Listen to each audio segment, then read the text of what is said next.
कहा जाता है कि मानव जाति एक सामाजिक प्राणी है।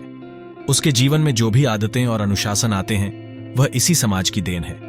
बच्चा जब छोटा होता है तो वह अपने आसपास के लोगों को देखकर ही चलना, बैठना और बोलना सीख पाता है। अपने जीवन को सही तरीके से जीने और खुशी से समय बिताने के लिए अपने दुख दर्द तकलीफों को बांटने के लिए हमें परिवार और दोस्तों के सहारे की जरूरत होती है। कोई भी मनुष्य कभी अकेला नहीं रहना चाहता। वह चाहता है कि उसके आसपास उसके अपने लोग रहें। लेकिन कई बार परिस्थितियों के कारण जब मनुष्य को अकेले रहना पड़ता है तब वह इसे बहुत बड़ा दुख और बोझ मानकर चलते हैं। अकेलापन सामान्य मनुष्य के लिए भले ही दुख का कारण हो सकती है, लेकिन विशेष गुणों वाले व्यक्ति अकेलेपन को कभी बोझ नहीं मानते, बल्कि वह इसे अवसर के रूप में देखते हैं। क्योंकि अकेले रहने से मनुष्य को बहुत अधिक ताकत मिलती है और उसका मस्तिष्क भी ज्ञान के गुणों से परिपूर्ण होता है। आइए इस कहानी के माध्यम से समझते हैं कि गौतम बुद्ध ने किस प्रकार से अकेलेपन से दुखी एक व्यक्ति को अकेलेपन की ताकत का अनुभव कराया। चलिए अब कहानी शुरू करते हैं। एक समय की बात है, गौतम बुद्ध भ्रमण करते हुए एक नगर में जा पहुंचे। नगरवासियों ने उनका खूब स्वागत किया। गौतम बुद्ध के आराम के लिए नगर के सबसे सुंदर घर को सजा दिया गया।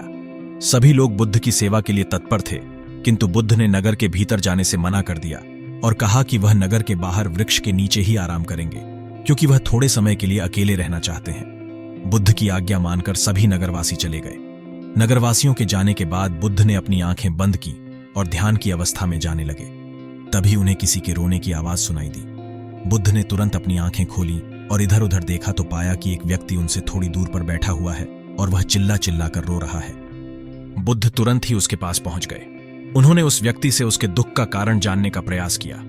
उस व्यक्ति ने बताया कि बचपन में ही उसके माता पिता का देहांत हो गया था। इस कारण वह अकेले भिक्षा इत्यादि मांगकर अपना भरण पोषण करता था। जीवन में कभी उसके कोई मित्र नहीं बने, क्योंकि वह गरीब था। कोई भी उससे मित्रता नहीं करना चाहता था। बचपन से ही वह स्वयं को बहुत अकेला महसूस करता था। समय आने पर उसका विवाह भी हुआ, किंतु उसकी पत्नी और बच्चों ने कभी उसका सम्मान नहीं किया और उसे उसके ही द्वारा बनाए गए घर से बाहर कर दिया। जीवन में उसकी यही अपेक्षा थी कि वह अकेला न रहे, किंतु हर परिस्थिति में उसे सभी ने अकेला छोड़ दिया और अब वह अकेलेपन से बेहद दुखी हो चुका है। इस कारण यहां बैठकर रो रहा है। बुद्ध ने उस व्यक्ति के बातों को ध्यान से सुना। उसे समझाते हुए गौतम बुद्ध बोले, क्या जब तुम पैदा हुए थे तब तुम्हारे साथ कोई था? उस व्यक्ति ने ना में उत्तर दिया। बुद्ध ने फिर अगला प्रश्न किया, क्या जब तुम इस धरती से जाओगे तब तुम्हारे साथ कोई जाएगा? उस व्यक्ति ने फिर ना में सिर हिलाया। बुद्ध बोले, फिर तुम्हें यह आशा क्यों है कि तुम्हारे साथ कोई रहे? वह व्यक्ति बड़े ही भाग्यशाली होते हैं जिन्हें अकेले रहने का सुख प्राप्त होता है। बड़े बड़े महात्माओं ने सिद्धियां प्राप्त की, ज्ञान प्राप्त किए, लेकिन इस प्राप्ति का मार्ग अकेलेपन से होकर जाता है। सबसे पहले उन्होंने अकेलेपन का मार्ग चुना और तभी जाकर उन्हें ज्ञान मिला। मैंने स्वयं भी अकेलेपन का मार्ग चुना। तभी उस व्यक्ति ने सवाल किया, क्या आपको अकेले डर नहीं लगता? बुद्ध मुस्कुराए और बोले, डर किस बात का? मैं यहां पर अकेला नहीं था, मैं स्वयं के साथ था। व्यक्ति उसने दूसरा प्रश्न किया कि हम सब मानव जाति हैं और हमें जीवन जीने के लिए दूसरे मनुष्यों की सहायता की आवश्यकता होती है। क्या हम अकेले रहकर जीवन बिता सकते हैं? बुद्ध ने कहा कि एक बालक जब छोटा होता है तो उसे मां की आवश्यकता होती है, पिता की आवश्यकता होती है, किंतु कुछ ही समय में जब वह बालक बड़ा हो जाता है तो उसकी आत्मनिर्भरता स्वयं के ऊपर आ जाती है। हम इस धरती पर अकेले ही जन्म लेते हैं, मृत्यु के समय भी अकेले ही होते हैं, तो फिर अकेलेपन से घबराना क्यों? जो व्यक्ति अकेले रहते हैं वह सबसे अधिक ताकतवर होते हैं। वह व्यक्ति अपने जीवन में होने वाली सभी घटनाओं के लिए स्वयं जिम्मेदार होते हैं। उनके पास सोचने के लिए अधिक वक्त होता है। एक अकेला व्यक्ति संसार को उत्तम दृष्टिकोण से देखता है और समाज में बदलाव लाने का प्रयास करता है। जीवन में यदि सफल होना है तो समूह का त्याग करके सबसे अधिक समय स्वयं को देना चाहिए। कोई व्यक्ति जब अपने लिए एकांत चुनता है वह अपने सभी कार्यों को बहुत ही सही दृष्टिकोण से देख पाता है और स्वयं की आदतों में सुधार कर पाता है। जब हम समूह में होते हैं तो हम दूसरों के जीवन और दूसरों की बातों पर अधिक ध्यान देते हैं। इससे हमारा स्वयं का विकास प्रभावित होता है। हमारे अंदर क्रोध और ईर्ष्या की भावना आ जाती है और जिनके अंदर यह नकारात्मक भावनाएं होती हैं उनके अंदर सफल होने की संभावनाएं भी कम हो जाती हैं। अकेले रहने वाले व्यक्ति बेहद समझदार और सुलझे हुए माने जाते हैं। समाज में उनकी सलाह को महत्व दिया जाता है। अकेले रहने से व्यक्ति को इसलिए भी ताकत मिलती है क्योंकि वह अपने व्यवहार के बारे में अच्छी तरह जान पाता है। उसे अपनी ताकत और अपनी कमजोरी की जानकारी होती है, वह स्थिति का सामना अन्य व्यक्तियों की तुलना में ज्यादा बेहतर तरीके से कर सकता है।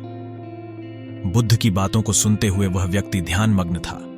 तभी उसने फिर प्रश्न किया कि हे तथागत, क्या अकेले रहने से मनुष्य का व्यक्तित्व भी प्रभावित होता है?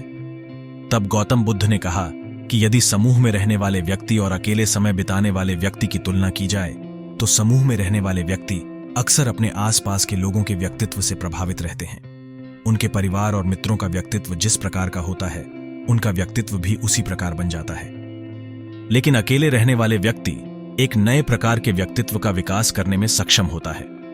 वह किसी के प्रभाव में नहीं आता, बल्कि स्वयं अपने व्यक्तित्व का निर्माण करता है।